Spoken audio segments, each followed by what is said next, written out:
Here are 4 tips to help you make the most of your backpacking trips. Number 1 is set realistic goals. If you are not the kind of a person who can do an entire, say, 40-mile loop in a weekend, don't plan that trip because you're only going to walk away disappointed or upset that you weren't able to do it. Or you're going to stretch yourself too thin, you're going to injure yourself. Pick something realistic. Maybe a stretch goal is very nice, where it's maybe a bigger trip where you're like, usually I hike 20 miles a day, I'm going to try to hike 22 miles in a day this time. Those kinds of things can be really helpful, so to push yourself a bit, but set realistic goals and to determine ahead of time what you're going to consider success. Number 2 is get off trail. Now, I really like hiking. I like being on trail. Once I'm in camp for the day, I kind of lose my interest. I don't love the activities of being in camp. However, if you really want to maximize your trip, get off trail. Don't spend the entire time on your feet.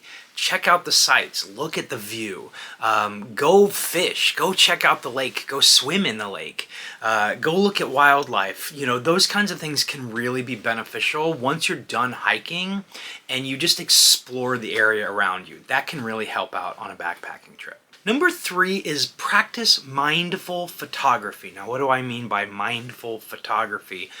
I mean, don't just take a picture of everything you see. Don't just fire off a picture every 20 seconds or, record every single second of your adventure. I know that's just kind of funny coming from a hiking vlogger. If you really focus and think about what you want to take pictures of, that really forces you to pay more attention, to be more present, rather than, I'm just videoing this, I'm taking all these pictures so I'll look at them later. First of all, you won't really look at them later because you're taking more pictures later. You're doing this, you're doing that. But also, just understanding that you are in this moment, living this moment. And the photography is great.